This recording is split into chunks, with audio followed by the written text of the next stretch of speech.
kind of created vitality. Questions over here? Yes. I'm curious, as you're both successful authors, do you find that other Newfoundlanders tend to treat you with reverence or as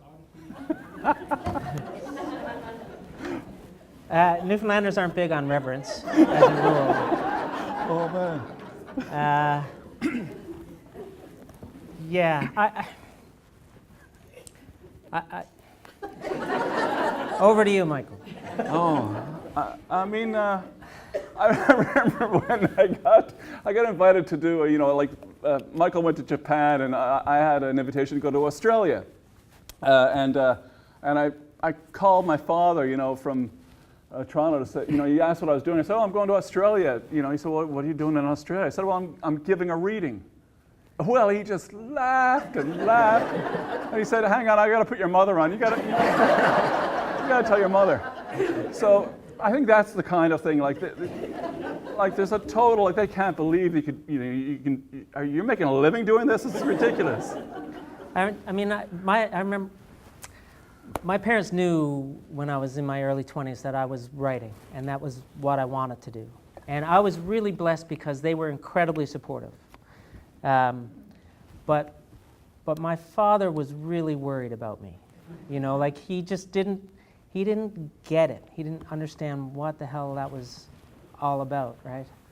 And but he never said anything.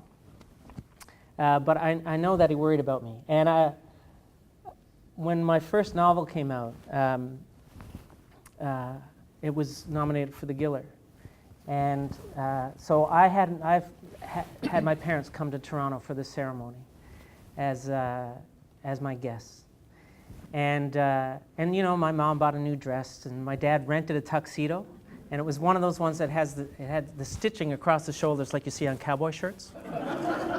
And he should have been completely out of place in this. It was in the Four Seasons, and there was like all of the Toronto glitterati, and he should have been a fish out of water there, but he was not. Like, he was having the best time.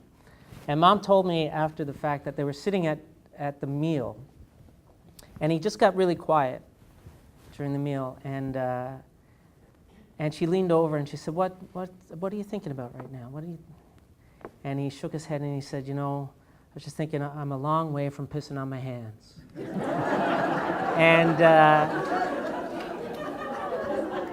And I remember thinking, I thought for a long time that if nothing else ever happened with the writing, that moment, for him to have had that moment, because I had decided to try to make a life out of writing, that would be almost enough.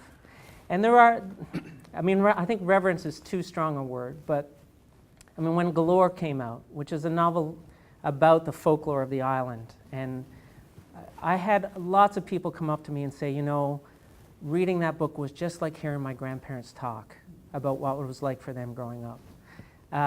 And in that sense, I think there are people in Newfoundland who feel like we are telling the stories of the place in a way that makes them a little more permanent than the oral tradition, which is leaving us in certain respects. So in that sense, I think there are a lot of people who look at the writers and the visual artists and the filmmakers in Newfoundland and see us as that we have a role, that we're doing something important for them. And that's as close as we will get to reverence, probably.